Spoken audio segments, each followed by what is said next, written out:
I'm Alex Casarino, the instructor here, and I'm at Cosumnes River College right now, where I work full-time, and I'm going to be interviewing two of my students. And one of those students, Monique, is now my student assistant, and Justin actually wasn't my student, but was my student assistant. They're both current students here. So I wanted to talk a little bit about why we're doing students, why we're talking about students, because we started talking about the institution, its history, its purpose, its structure, giving you background. That was the introduction to the course. And then we moved into funding with a variety of issues being raised in terms of what happens to the institution when funds are being cut and how do we get funded in the first place.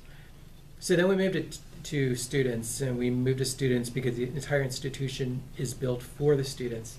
And the funding that comes to us is coming to us for the students, for the purpose of educating the students. So in just a little while, you're going to hear from two students. I have a variety of questions which I'll be asking them, and just let you know that they may be a little nervous, but they'll be fine. All right.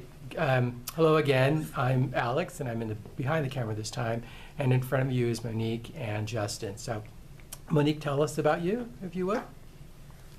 I'm a student here at CRC. I've been here for going on 2.5 years, and I now work for you as a student assistant in your classroom. And what is your purpose here, your goal? Medical administration. Mm-hmm. Justin? Hello, I'm Justin. I'm currently an English major. That switch just happened this semester. I've been going to CRC for about 2 years, completed my associates in fire technology, got into an internship, decided that's not what I wanted to do. So now I'm here. I've been working as a student assistant for about 1.5 years now, and it's an awesome experience because not only do you get to bond with the students, but you also get to work with the professors. It's a good time. Why did you switch your major?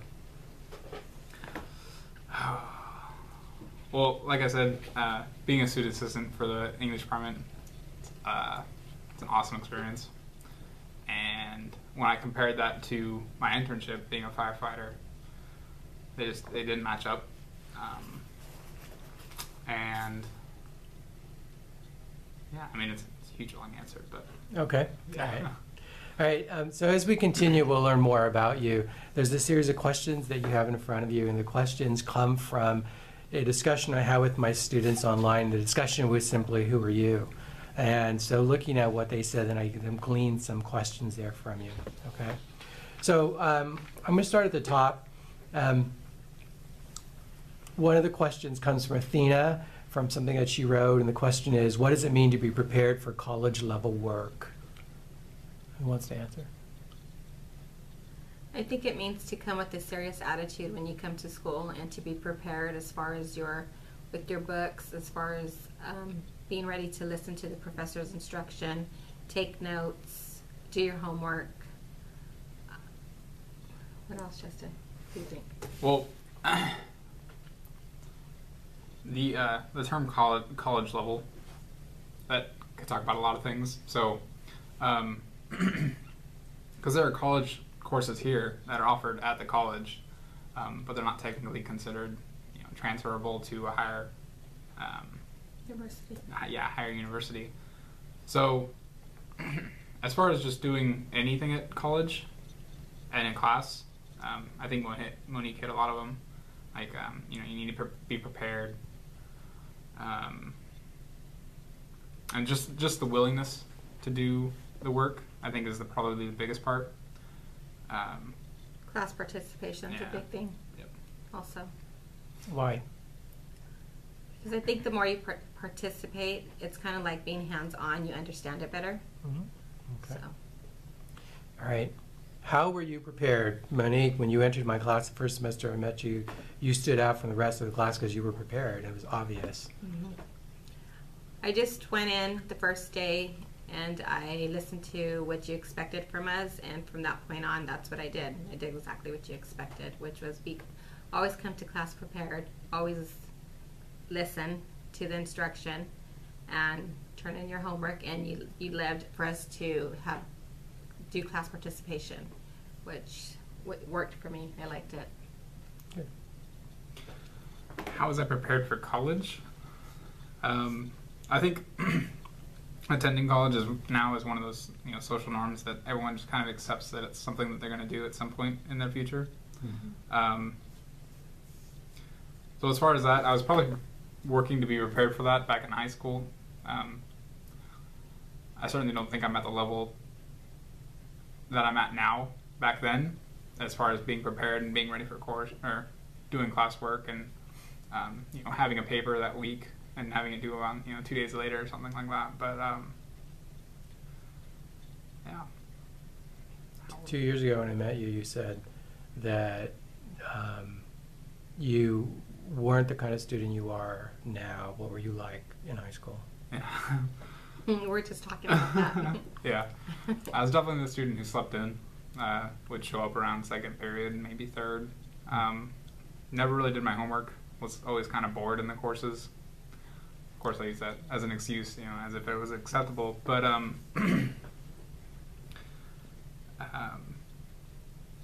community college has certainly taught me a lot, that it's not only about your individual achievement,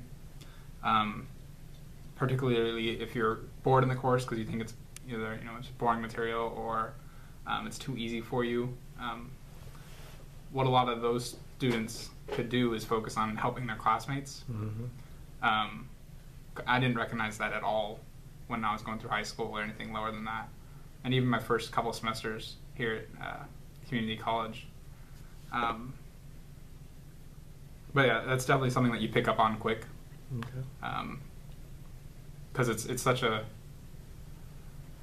mature environment, I guess. I'm not sure, but yeah. All right, Jose in his little post brought up the concept of equity. So our question is, how is the community college a place where equity is promoted?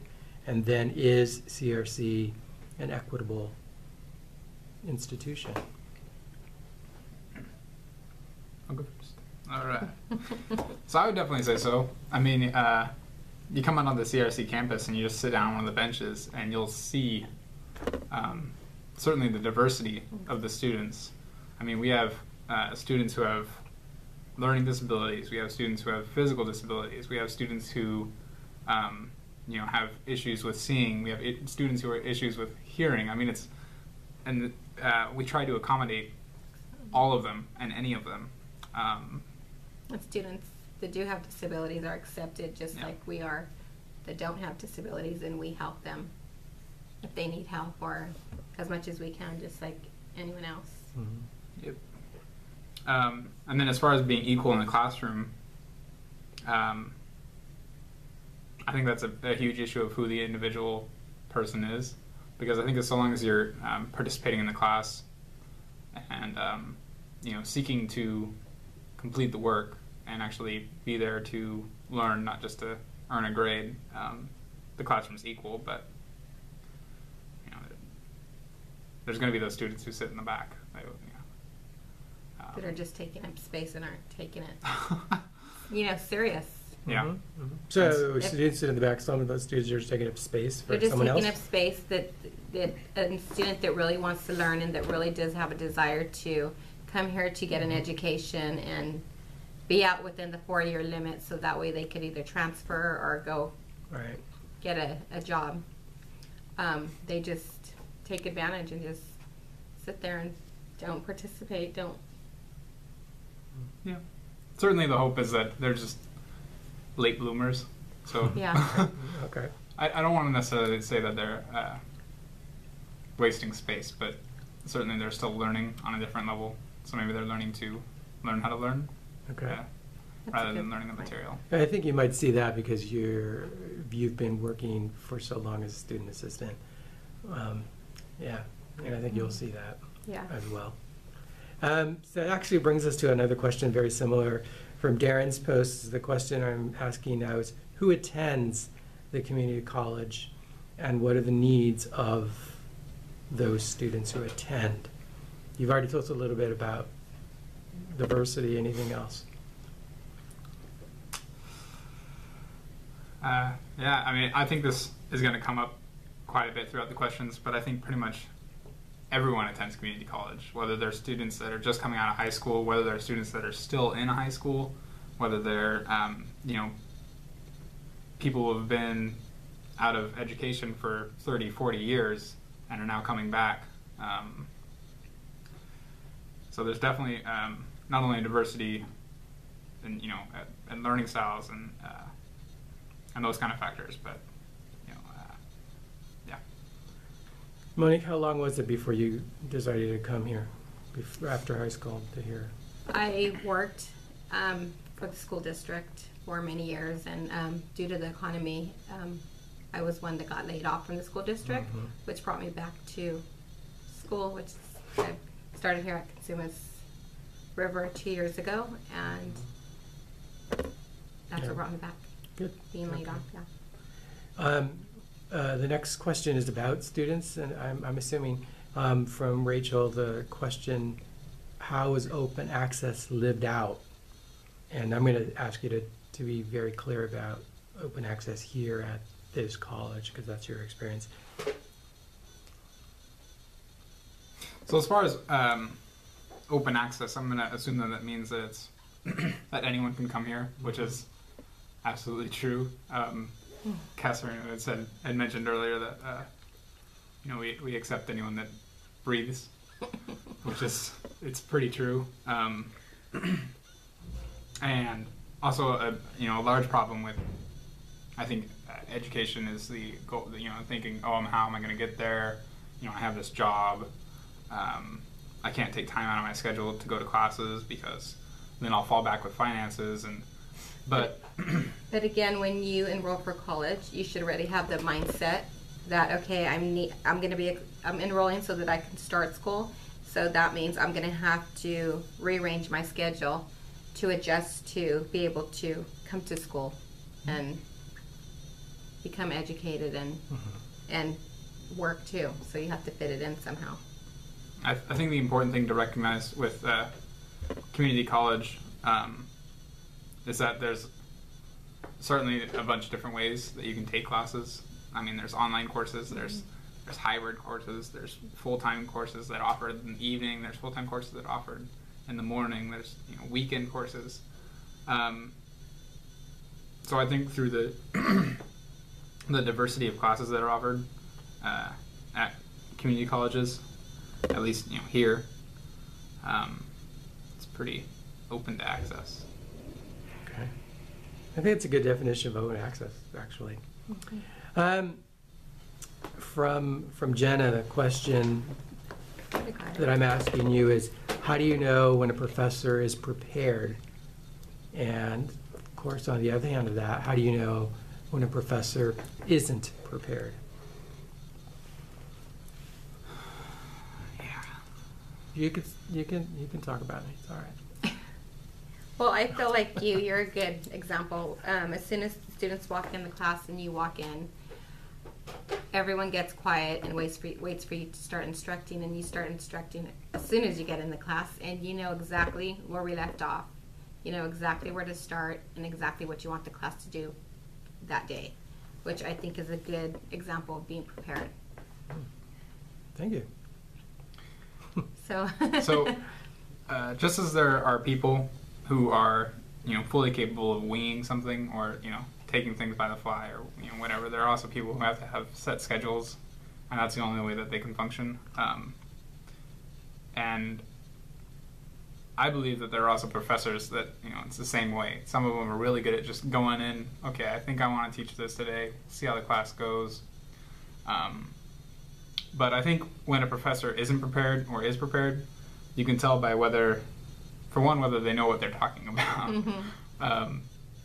If they don't know, if they don't know the focus of what they want the lecture, where they want the lecture to go, or whatever it is that they're doing, or they forget where they left off. Yeah. Asked before. A lot of the times, also students see professors who take an extremely long time to get papers back. They see that they see that as being unprepared, and then that just kind of builds this reputation for the professor, and that'll spread throughout the entire school. Next thing you know, Really? oh yeah, you definitely have a reputation. Oh my gosh. Yours is good. But basically what had happened is I was dropped from all my classes. Hadn't realized it for about a week or two because, you know, it's summer vacation, I'm not paying attention. And then I went to re-enroll, and all the classes had then been waitlisted. So I was placed pretty high on the wait list. Of course, as the break went on, more people would drop because they weren't paying for their classes. So I moved up a little bit. But by the time that the semester started, I still wasn't placed in any of the classes. So I went into every single one of my classes on a wait list. Managed to get them all. So that's fantastic. But Good. yeah. Yeah. So the process that Justin's talking about has changed, and one way that we reduce enrollment now deliberately is to make you pay right away. If you can't pay right away, you're dropped out, and someone else then takes the spot. But we've been ordered by the state to reduce enrollment because there's simply no money. You know. All right, from Chad. What potential does the community college have to contribute positively to the lives of the community?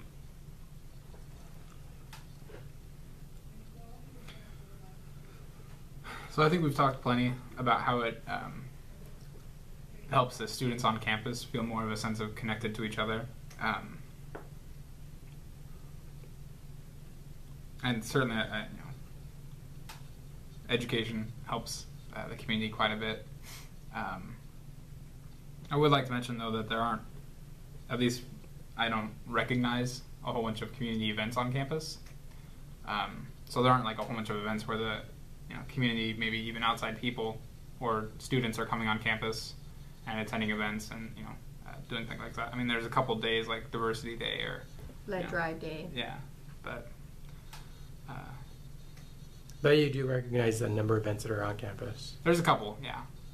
I don't think the awareness for those events is broadcasted well enough. That's interesting because there's a huge number of events. Mm. Yeah, so much I can't go to them, but yeah. So if they're not being broadcast, it's very interesting to know. Okay. What's good teaching to you? It's good teaching.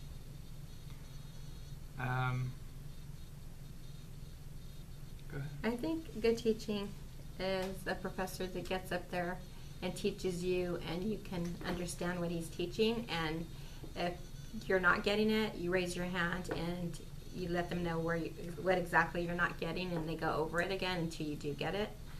That has worked for me. That I'm always raising my hand in class, especially in math. So I think that's good teaching, to not just brush the student off if they don't get it and say, oh, wait to the end, come see me at the end of class, to address it right.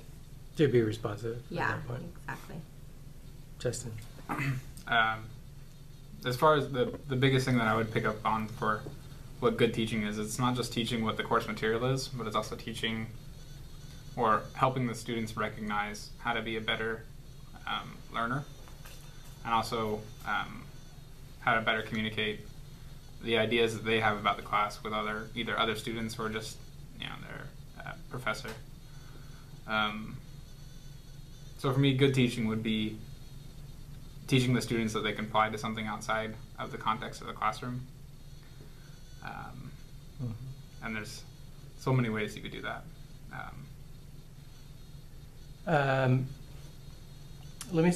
That question is from Titus, but there's another related question. So is the community college failing by not providing the best teaching? I think so. It just depends. I don't think so. I mean, I think that's personally like where you at, or where you stand as a student in the classrooms. Are you one of the students that we previously mentioned who sits in the back room, back of the classroom, not really participating in anything here just because they're expected to be here or whatever. But I think for the students who want to be here and have either just goals to obtain knowledge or goals to move on to somewhere better, not better, but somewhere a higher school, I don't think it's failing at that. because there's tons of resources on campus, like the office that helps you transfer to other schools. The transfer office. We're a Yeah. transfer. The transfer office, and there's also ELPS, yeah, All right. tutoring Yeah. lab. yeah. There's tons of labs. Okay. So let me bring you back to a scenario. There was a video that I showed in class, you probably remember it, called I Have a Strict Cell Phone Policy. Do you remember this? Where the professor is teaching, he's a history professor, and there's a young man in the back of the room, and he's texting. And the professor asks, Brendan, are you texting? And he says, yes, I'm sorry, he puts it away. Professor walks over, puts his hand out, the student puts the phone in his hand. Professor walks to the front of the room and breaks it in half and throws it in a glass of water. Do you remember that? Mhm. Is that good teaching? Gosh. No, Why not? it's not. Well, to break a phone and put it in a glass of water is not setting a good example for the rest of the class. Mm-hmm. Just? It's a really good question. Because then you come on to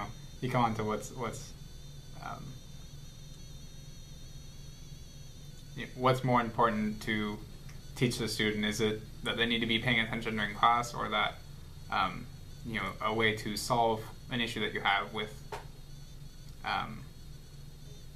I don't want to use the word inferiors, but your students, because when you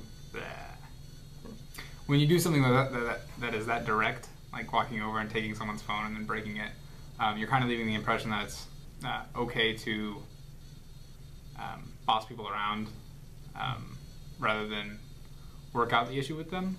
Okay. And I think that teaching lessons like that is more important than actually having them pay attention to,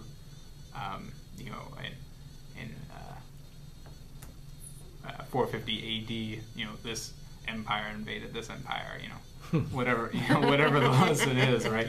There's more important things that the students pick up from you rather than what you're actually teaching. So. Okay, very good. That actually relates to a question that I gleaned from Arshpreet. And Oh, I'm sorry, am I early? yeah, actually we're meeting in BS 1112A. Okay. Okay. 112A. All right, so from Arshpreet, the question is, what types of teaching strategies would you want professors to have? And if it's not breaking the cell phone, what kind of strategies? Anything you can elaborate on any further? I would say just send the student out and have Okay. them return. All right. So just a sense of how to handle the classroom? Yeah, if Okay. you're just not going to tolerate it. What about in general, other strategies you think they should have? Particularly when it comes to remedial classes. A large number of community college students around the country will be underprepared. Okay. In this state, 79% of community college students are unprepared. That's not all high school students either, because we have a vast variety of students coming in. So, what strategies do you have to have? Certainly being available to the students and making sure that they're aware that you're available, because you can't just have office hours and say, I have. It'd be nice if you could just say it once and then they show up to your office hours, but it doesn't. How about being available through email? Yeah. If you have any questions, email me and I'll respond to you as fast as I can. So, a strategy of being availability. Okay, good. All right. Also, personally, I'm a rather non-confrontational person. So I think I'd rather, if I have a behavior issue, or if I see something in class that I don't like going on or whatever, I'd rather take it after class rather than embarrassing them in front of the whole class. Because it kind of develops sort of a resentment. Oh, it's your fault that the students in the class don't like me because. So in your role, Justin, you have confronted students. Oh yeah. Do they resent it? I mean, there are some personalities out there. Okay. Certainly at a community college. Everywhere, I guess. Some are going to take it much more lightly than others. But I find that if you do it away from a group of people, they're much more likely to be, to either actually walk away with what you want them to hear, or explain to you what's actually going on. It's not that they want to be, this little punk who's in your class, and they want to be, distracting the other students. Maybe they have a daughter who's in elementary school, and she's sick or something like that. So, getting a little bit off topic, but I think it's certainly important for professors to recognize that a lot of students have other stuff going on outside school, and although that when they're at school, their main priority should be school, but there are going to be times where they have to tend to those other things. Well, actually, that's not off topic at all, because Christy, the question I would have from Christy would be, say, from teaching, what types of skills and knowledge does a professor need to have? So you're mentioning the concept of understanding students a little bit more, understanding some of the things they have to go through. Can you give me another type of knowledge or skill set? You've already mentioned some before. Monique, you talked about the ability to communicate. I think that's as a important. skill set. Any other types of skill sets you think that we need to have? Well, I kind of want to link this to Joseph's question about how does professional experience outside of teaching help instructors. Having experience or stories to tell outside the classroom that you tell to your students, I think it certainly makes the students bond with the professor more. Because if you're sharing your stories, maybe I'm a little bit biased because I work in an English classroom, but I definitely think that it could happen in a math class or whatever. They see the other side to the professor. Yeah. It's not just you're my professor. You're letting them know that you have another side, and it opens.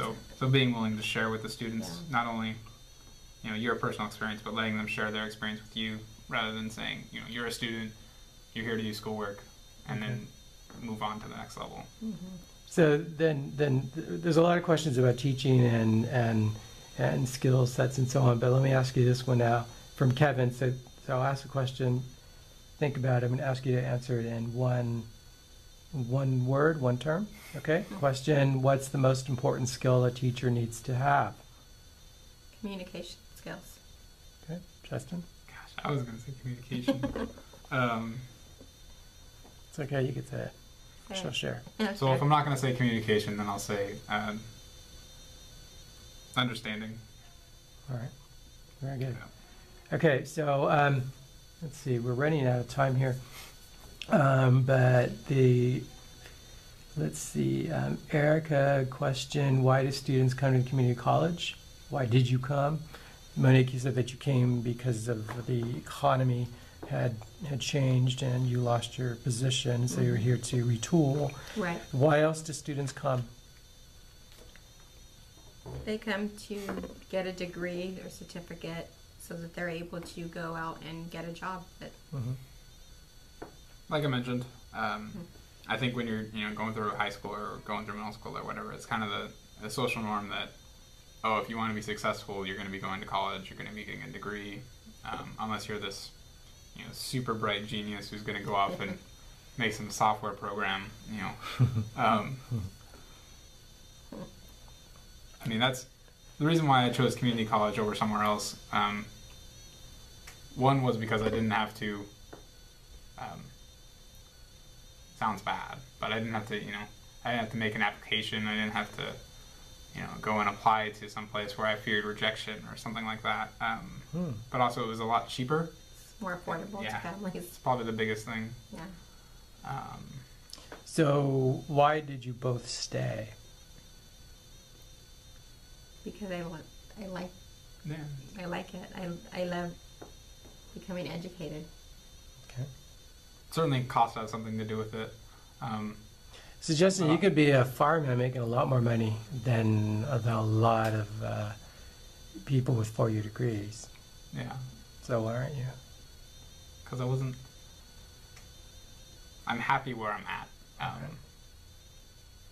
And that has a lot to do with still being in school or also working in the English classrooms.